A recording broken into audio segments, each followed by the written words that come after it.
start forecasting what the election might mean for U.S. foreign policy generally and in the Gulf region, I think it's worth a few minutes of thinking about what role foreign policy might have played in the voting that happened yesterday. And a lot of people think, I think one of the sort of conventional wisdoms is that in an average election year, even a presidential year, foreign policy often doesn't matter at all. That's a pretty common thought, and especially during a midterm election when it's really not usually a big issue. I think that's wrong for a couple of reasons. So I'll just take a few minutes to sort of outline why I think that's wrong, especially in the case of Trump. We can think of two basic paths for foreign policy to have an impact on an election. One would be the direct way, and the other would be an indirect way. The direct path is pretty simple. This would be a midterm election in which foreign policy, some specific issue, really is hot and matters a lot. And the two most recent examples of that are 2002, when the midterm elections broke for the Republican Party in affirmation of the job Bush was doing in the wake of 9/11. And then in 2006, when the Republicans got punished for what had come to be seen as more of a quagmire in Iraq. Normally, though, there isn't a single foreign policy issue that dominates the discussion during a midterm election. And so the other path to influence is an indirect path. And the indirect path starts with the general understanding that many things go into into shaping a person's assessment of presidential approval. So how good a job do you think Trump is doing? And we don't actually, if someone calls you on the phone and polls you and say, hey, how do you think he's doing? You're not going to sit there and sort of tally up specific things. You're going to provide an answer within about 3 seconds. So what's shaping your answer? It's all the stuff rattling around in your head, positive and negative, that you might think about the president. Some percentage of those things, positive and or negative, happen to be foreign affairs related. And so when you do the sort of gory statistical research on this sort of stuff, it turns out that although the economy often sort of rises to the top, most often, foreign affairs is actually a pretty big component of presidential approval generally. And so if you try to correlate foreign policy approval with general presidential approval, it's very close. And it makes a lot of sense when you think about it, because that's the unique role of the president in our system, is to be sort of the #1 poster child for America abroad. And so it makes sense that when you think of the president, one of the things you think about that person is how that person plays the role of commander-in-chief. And it may not be so much necessarily to do with any one policy. It might. But at any rate, foreign policy can play a big role in how you just generally think of the president. And so that's sort of the indirect path. In the case of Trump specifically, I think this matters more than for most presidents, because Trump's whole shtick, the America First sort of vision, I think the interesting political genius of that was to meld domestic and foreign policy in a new way that made all sorts of things that previously seemed mostly domestic, made them into now a foreign policy issue, and sort of similarly made issues that used to seem sort of like distant foreign policy issues, especially things like trade and things like that, made them into more pressing domestic political issues. And Trump talks about these things a lot, especially immigration and trade. And so I think under Trump, some of these issues have taken on more importance than they would during a normal midterm election. So just some Gallup numbers. The most important 2 issues to Americans, according to Gallup, before the midterms for their voting for Congress were healthcare and the economy, not too surprising, but number 3 was immigration, with 78% of Americans saying immigration was one of the key concerns they had going into voting. Foreign affairs was mentioned as a very important issue by 68%, trade by 61%. So these issues are on people's minds, and if they're on people's minds, then we know from research that they're shaping the way people are thinking about the president. And so then the next turn of that screw is, well, how do people think about those issues? And the answer is that Trump, unfortunately for him and the Republicans last night to some degree, is that Trump is historically unpopular in terms of foreign policy. He has the lowest foreign policy approval ratings of any president back through Reagan when these poll data start. And then most of his signature policies, the border wall, immigration, all those sorts of things, are opposed by some form of majority of Americans. And so that led to most of the predictions before the midterms suggesting the Republicans were probably going to lose seats, because you have a president who, unpopular on foreign policy issues, also hasn't really budged above 40% much in terms of general presidential approval, and that's usually a recipe for not doing too well at the midterms. And I'll defer to someone with more political experience here, but I think in some ways you could look at last night as Trump maybe overperforming what history might have suggested the Republicans would do. I think then the next thing I think we have to ask ourselves is, however much you want to say foreign policy mattered for people's voting, what does it matter going forward for foreign policy that the votes went the way they did? And there, I think we're going to have a longer discussion than I'm going to do right now. But I would just say that if it had been both the House and the Senate, this conversation would be very different. I think I am not ready to answer anything with great confidence, given that it's just the House that has flipped. But it's definitely the case that Democrats could make the next couple of years much more interesting. But if I had to bet, I would say that history tells us that presidents don't tend to change course very much just because the midterms go the other way. I mean, that's kind of a normal thing that happens in American politics. And presidents, the best we can tell, don't change course radically just because they lost during the midterms, even when the chambers flip. I don't think foreign policy mattered one iota in these midterm elections. I don't think 0.5% of the electorate considered foreign policy and who they voted for or who they voted against. It reminds me when I ran my first race for re-election, the guy I ran against, of course, this was in Northern Virginia, which was a relatively liberal area, certainly in the area of the environment, it was liberal. And so this guy's resume was that he was an environmental lawyer. But his career was in representing corporations that had been responsible for brownfields, and he was defending them against the EPA. So even though all of his resume would say environmental lawyer, I had to go around and say, yeah, he's an environmental lawyer, but he's on the other side. The reason I mention that is that to the extent people were involved in were interested in foreign policy, and Trump's base is, it's that they don't want us to engage in foreign policy, certainly not in the traditional sense.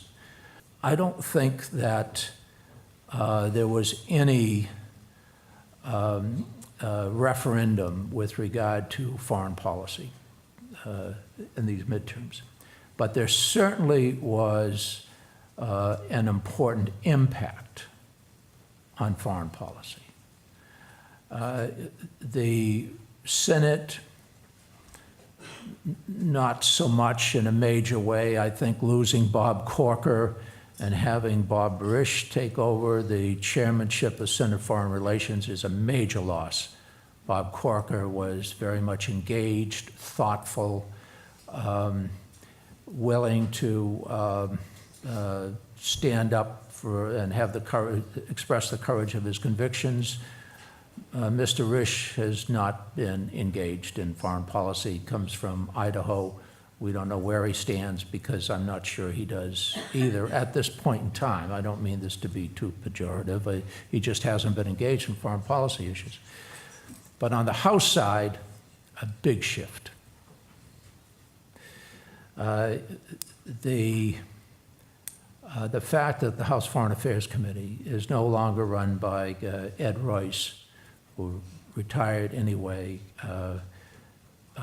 I think is helpful because, frankly, even though Ed and I were, relative friends, and Ed was okay in some areas in human rights, Ed did.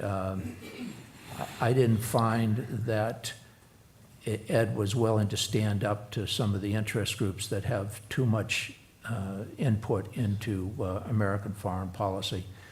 And I found many of the positions that Ed took disappointing. I think that the Foreign Affairs Committee now is going to be much more outspoken. It looks like it'll be Elliot Engel, although Jerry Connolly is a senior member. Some might want him to challenge for the chairmanship. Jerry was a staff member of the Senate Foreign Relations Committee earlier in his career. He really knows what he's talking about and is very much actively engaged in foreign policy. There are some very strong members of that committee. Greg Meeks has traveled all over the world. He knows what he's talking about. Dave Cicilline is very strong. There's a young guy by the name of Ted Lieu. Even though he's a relatively junior member, he's very outspoken, extremely intelligent. I think that President Trump's foreign policy is going to be questioned and scrutinized, and I think you're going to be able to see some coherency, if you will, that it will be a more understandable foreign policy, far more related to the traditional foreign policy.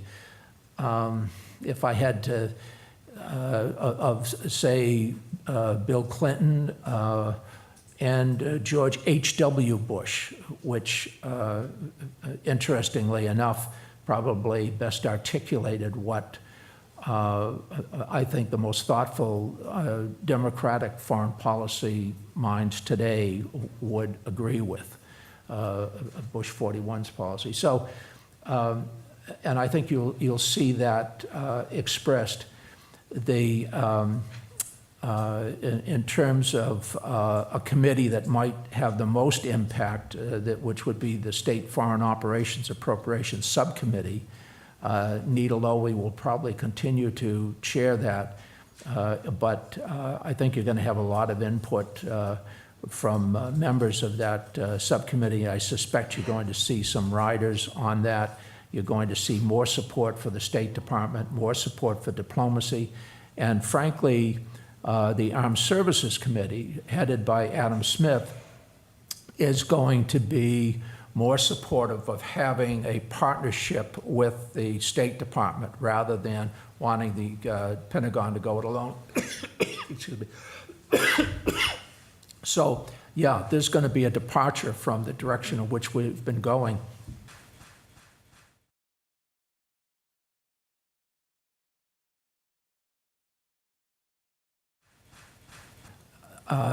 Where we are going, I believe, is back to the traditional policy, which has been a bipartisan policy, frankly. That's why I mentioned Bush 41, Clinton, and Obama, and I should have mentioned President Obama's foreign policy. A lot of people were disappointed because they felt it was insufficiently aggressive. But frankly, the people who were designing it had a broad vision. There is no vision to Trump's policy other than maximizing the financial return after he's out of office from some of the leaders that he's been establishing personal relationships with, in my view. We want to emphasize democracy.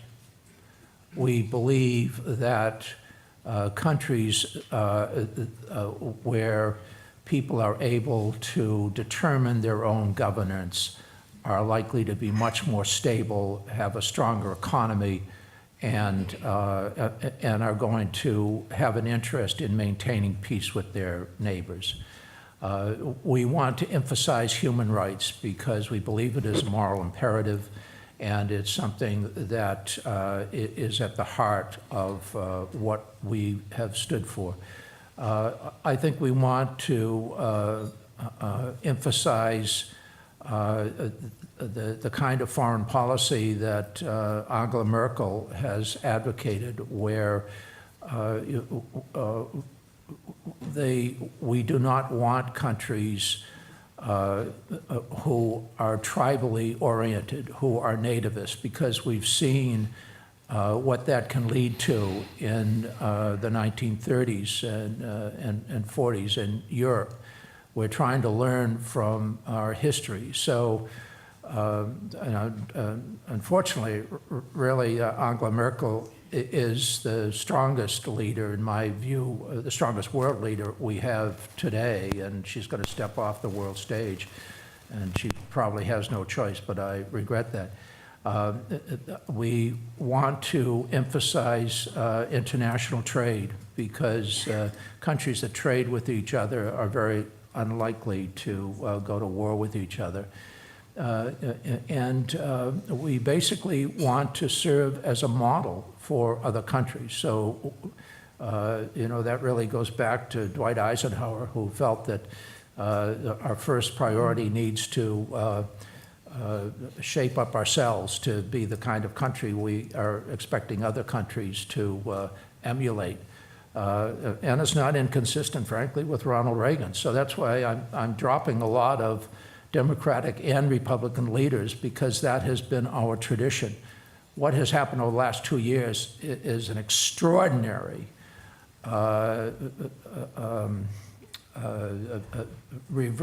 retreat from the progress that we have made since World War II. It's a terribly regrettable one, but I think the Democratic Party wants to get us back into a position where we can be proud of our foreign policy and where it is far less self-serving and far more forward-looking.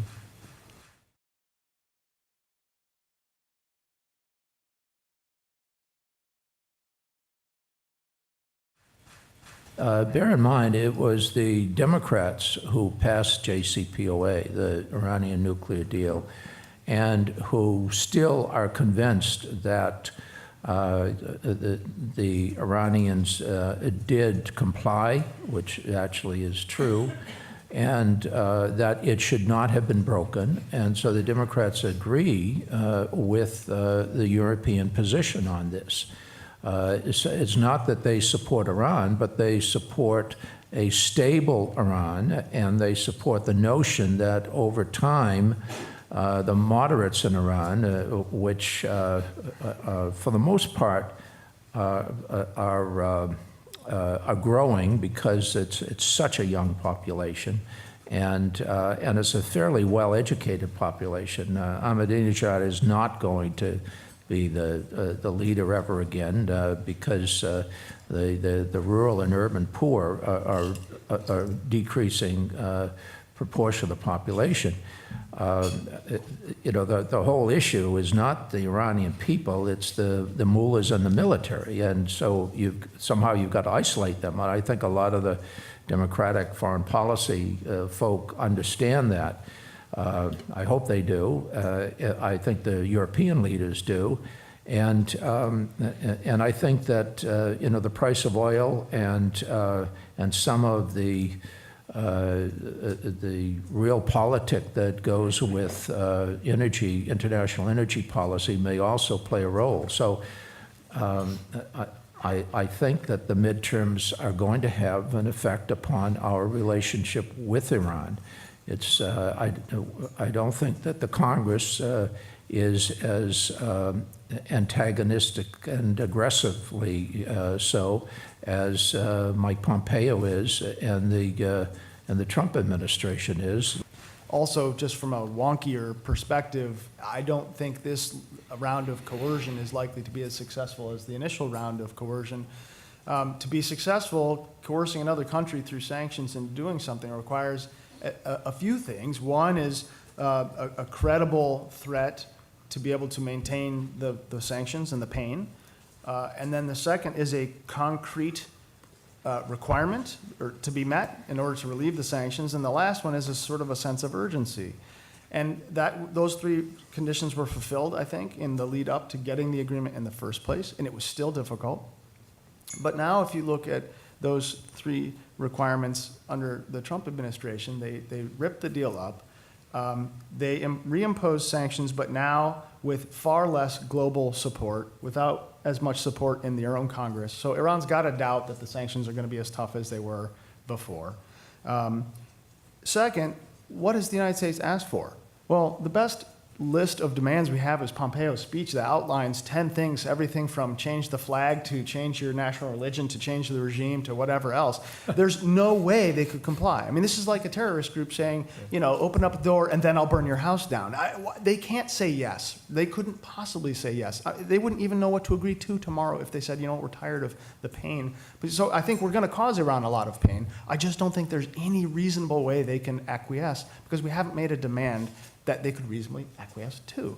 And so I think the most likely course is this putters along for another couple of years, and if Trump is reelected, then there's another reset in this, and if he's not, then I think that goes away, and Iran is praying for that, obviously. Mhm.